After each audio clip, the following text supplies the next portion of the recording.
देखो तो कौन सा छूटा था ये ना, ये 29 ना 29, इसको देखते हैं। ठीक है, एक बार किए थे आंसर नहीं आया था ना 29।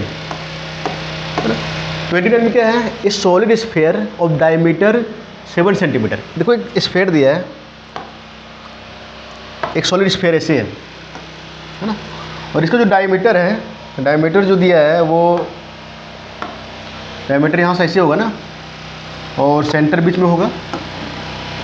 डायमीटर जो दिया है वो दिया 7 सेंटीमीटर, मतलब डी दिया है, डी दिया है 7 सेंटीमीटर। ठीक है, आर कितना हो जाएगा 7/2 सेंटीमीटर होगा। अब फिर देखो तो it cut into 2 equal halves. इसको जो कट किया जाता है 2 इक्वल पार्ट्स में कट किया जाता है। ठीक है, तो इसको हम यहाँ दिखाते हैं। इसको ऐसे कट करते, देखो ये ऐसे है, एक ठो ऐसे और फिर एक ठो और दिया, ये एक ठो ऐसे है और एक ठो ऐसे।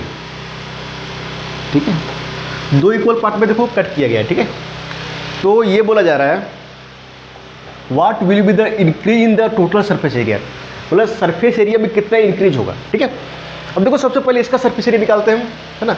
किसी भी सॉलिड स्फीयर का सरफेस एरिया क्या होता है, इसको ये मानते हैं, होता है A बराबर 4πr² होता है। अब 4π रहने दो, है ना। आर मेरे कितना देखो तो 7/2, तो यहाँ पे को 7/2 × 7/2 क्या होगा 49, और नीचे क्या हो जाएगा देखो तो 2 2 4 हो जाएगा ना, तो 4 4 कट जाएगा, तो क्या होगा देखो तो 49π, है ना। और ये किस में दिया, सेंटीमीटर में दिया, तो सेंटीमीटर स्क्वायर हो जाएगा, है ना। तो ओरिजिनल जो सरफेस एरिया है ना वो हो गया मेरा ये इतना, ये ठीक है, ये मेरा हो गया ओरिजिनल, ये बराबर 49π सेंटीमीटर स्क्वायर। ठीक है, ये मेरा ओरिजिनल हो गया। अब देखो इसको जो काटते हैं, जब कट करते हैं तो देखो ये सरफेस एरिया तो रहता ही है, ये तो रहता ही है, मतलब एक 2 सरफेस एरिया और ऐड हो जाता है। देखो ये मेरा सर्कल है ना, ये ठीक है, इस टाइप से रहेगा ये, तो क्या होगा ये तो रहेगा। ठीक है, तो ये तो रहेगा, इसको फाइनल को हम लिखते हैं ये डैश, है ना, तो ये तो रहेगा। ठीक है, 4πr² रहेगा। ठीक है, प्लस अब देखो तो ये ऐड हो जाएगा ना, ये सरफेस एरिया, ये इसका πr² होगा, ये πr² होगा, तो πr² + πr² क्या होगा 2πr², है ना। तो यहाँ पे देखो तो 2πr² होगा। ठीक है, ये क्या हो गया। ठीक है, अब देखो तो रहने दो, होने दो। अभी हम देखो तो ये डैश बराबर क्या हो जाएगा, ये 2πr² था ना, तो हो जाएगा मेरे 6πr², है ना। अब देखो तो पहले का जो एरिया था वो कितना था मेरा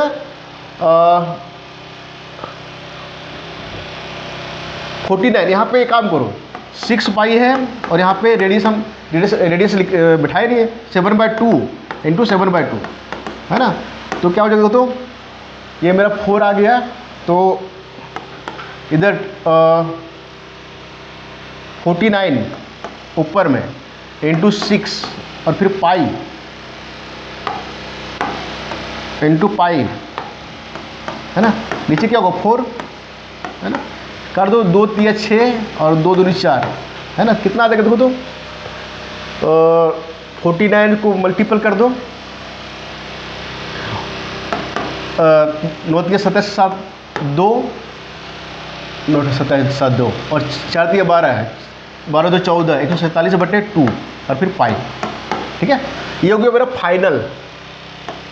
ठीक है, अब देखो तो कितना इंक्रीज किया है, तो हम क्या करेंगे, इसमें से ये वाला में 147 ये डैश माइनस ये कर देंगे। अब देखो तो 147/2 पाई माइनस ओरिजिनल कितना मेरा था 49, है ना, पाई।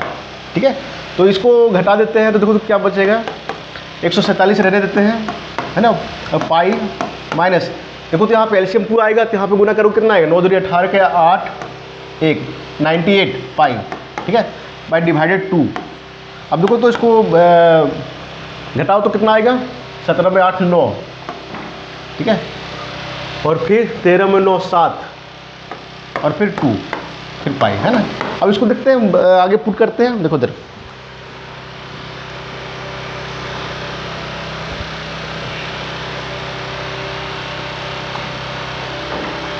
147 माइनस 98, ठीक है, एक मिनट, 147 माइनस 98 49 होगा ना, 147 माइनस 49 होगा ना, और 17 में 8 9 गया, 9 हुआ ना, और फिर 13 में 4 होगा ना, यहाँ 49 होगा,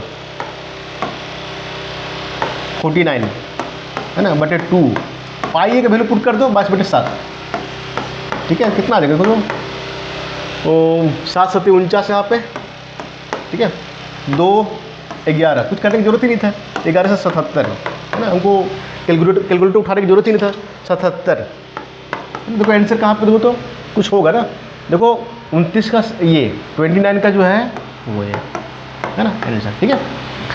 आगे चलते हैं, और कौन सा छूटा था,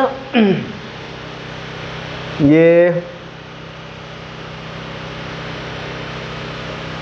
हाँ एक तो ये निकालना था ना, ये नहीं निकालना हम लोग, 42 नंबर 42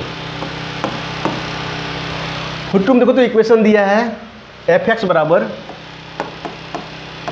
दिया, कितना दिया है 2x क्यूब है ना, माइनस 3k x स्क्वायर, फिर प्लस 4x और फिर -5, ठीक है, और दिया है इसका जो जीरोज का जो सम है वो दिया है -5, ठीक है, जीरो, इसका देखो ये 333 है, ये मैंने इस टाइप का देखो तो ax cube plus bx plus cx plus cx plus d बराबर 0, इस टाइप से देखो तो है ना, जब इस टाइप से हो ना तो इसका जो जीरोज का जो सम होता है ना, sum of zeros, sum of zeros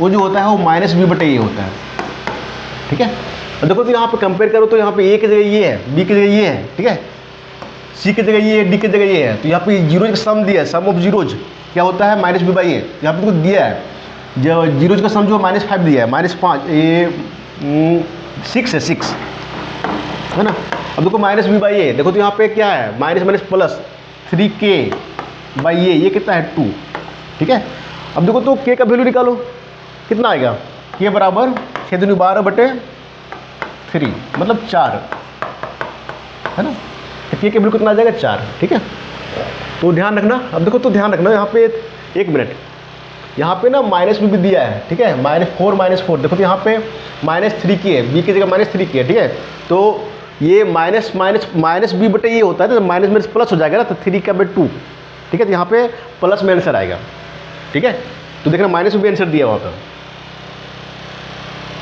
ठीक है, हाँ 3 चुप पर, ठीक है, चलो आगे चलते हैं।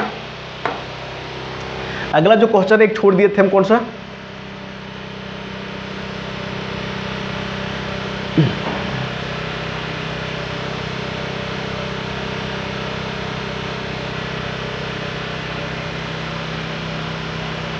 हाँ ये देखो तो 18 क्या, a trader sells 2 articles for RS इतना, एक व्यापारी है जो कि 2 चीज़ को बेचता है ना, और 2 चीज़ जो है वो बेचता है फॉर RS, मतलब कहने का मतलब है कि 2 चीज़ें हैं, 2 का, एक का लेट है ना, एक का जो कॉस्ट है x है और एक का जो कॉस्ट है y है, ठीक है, 2 चीज़ें हैं, एक का कॉस्ट x है, एक का कॉस्ट y है, दोनों को बेचता है, जो सेलिंग प्राइस है ना, वो बेचता है 14,000 और फिर 784, ये भी जो है वो सेलिंग प्राइस 14,784, ठीक है। अब देखो तो if he gets 12% on one and loses 12% in other, एक में इसमें जो है इसमें 12% मुनाफा कमाता है और इसमें से जो है 12% से घाटा होता है, ठीक है, तो what is the value of the loss, इसको फाइनली कितना लॉस होता है, ठीक है। देखो इसको, ये लंबा थोड़ा जाएगा, ठीक है, कर लेना, बता देते कैसे कैसे करना है, ठीक है। अब देखो तो इसका जो है देखो तो सबसे पहले कि इसका जो है हम क्या करेंगे, इसका टोटल व्यापारिक कॉस्ट कितना था, ठीक है। तो इसका लागत दोनों हम निकाल लेंगे। कहने का मतलब है कि यहाँ पे देखो x और x का 10%, 10x बटे 100, ठीक है, बराबर कितना दिया है, इसमें लाभ होता है ना, ये दिया है 14,784।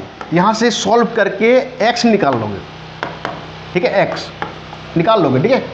और देखो तो यहाँ पे इसमें जो है घाटा होता है, कितना घाटा होता है, 10%। तो यहाँ पे y माइनस 10y बटे 100, ठीक है, बराबर 14,784, ठीक है। इसको सॉल्व करके y निकाल लोगे, ठीक है। अभी दोनों निकाल लोगे तो टोटल जो कॉस्ट होगा, टोटल कॉस्ट ऑफ ट्रेडर है ना, कितना हो जाएगा, x प्लस वाई, ठीक है। ये टोटल कॉस्ट हो गया, ठीक है। अब देखो तो ये जो बेचा है ना, बेचा है, तो बेचने का जो टोटल जो सेल प्राइस है, सेल प्राइस वो दोनों को जोड़ दोगे। यहाँ पे दो को जो बेचा है वो एक इतने में, दोनों को सेम में बेचा है, तो यहाँ पे 14,784 प्लस 14,784, ठीक है। तो सेलिंग प्राइस जो है वो यहाँ निकाल लोगे, ठीक है। तो कितना इसको लॉस हो रहा है ना, फाइनली लॉस ही होगा। तो लॉस होगा तो वो लॉस बराबर जो होगा वो होगा मेरा कॉस्ट प्राइस, ठीक है, कितना मेरा लागत ये है ना, माइनस सेलिंग प्राइस, ठीक है। तो ये आएगा, मतलब सेलिंग प्राइस कम रहेगा ना, कॉस्ट प्राइस ज़्यादा लगेगा, तो ये मेरा कुछ आंसर आ जाएगा, ठीक है। खुद से देखना, ट्राई करना, कोई ना कोई आंसर मैच कर जाएगा, ठीक है, ठीक है। चलो और देखते हैं बाद में, ठीक है।